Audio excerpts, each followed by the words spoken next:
اسلام اہل علم کہتے ہیں کہ صبر کی 3 قسمیں ہیں۔ الصبر علی طاعت اللہ، الصبر عن معصیت اللہ، الصبر علی اقدار اللہ المؤلمہ، کہ صبر 3 طرح کا ہوتا ہے۔ صبر کی 3 قسمیں ہیں۔ پہلی قسم ہے الصبر علی طاعت اللہ، نیکی کرنے کے لیے صبر چاہیے۔ نیکی وہی کرتا ہے جس کے اندر صبر کا حوصلہ ہوتا ہے۔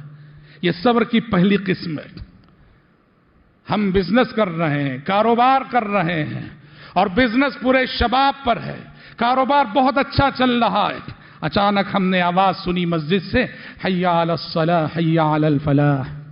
بزنس جب پورے شباب پر ہے، گاہک دکان پہ قطار اندر قطار کھڑے ہوئے ہیں، اس وقت حی علی الصلاح کی آواز کو سن کر وہی شخص مسجد کا رخ کرے گا، وہی کاروباری مسجد کا رخ کرے گا جس کے اندر صبر ہو۔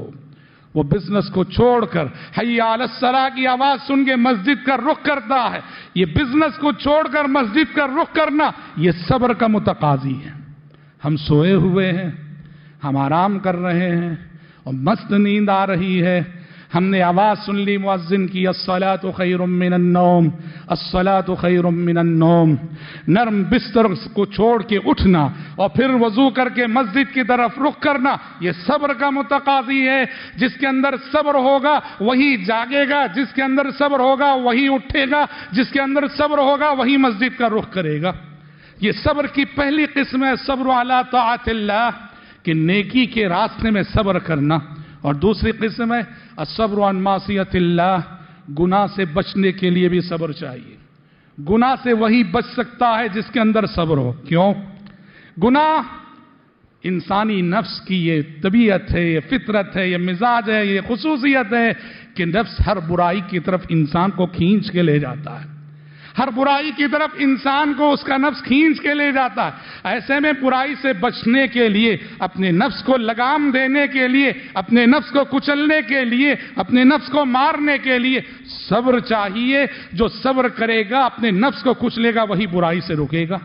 یہ صبر کا دوسرا مفہوم ہے، دوسری قسم ہے۔ اور صبر کی تیسری قسم ہے کہ تقدیر کے وہ المناک فیصلے جو اللہ نے ہمارے مقدر میں لکھ دیے ان پہ صبر کرنا۔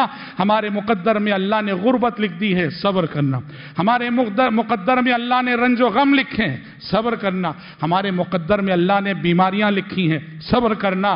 تقدیر کے جو المناک فیصلے ہمارے حق میں لکھ دیے گئے ہیں ان پہ صبر کرنا۔ آپ صبر کے اس تقسیم کو سامنے رکھ کر دیکھیں گے تو مومن کی ساری زندگی حقیقت میں صبر ہی صبر ہے، اور صبر سے عبارت ہے۔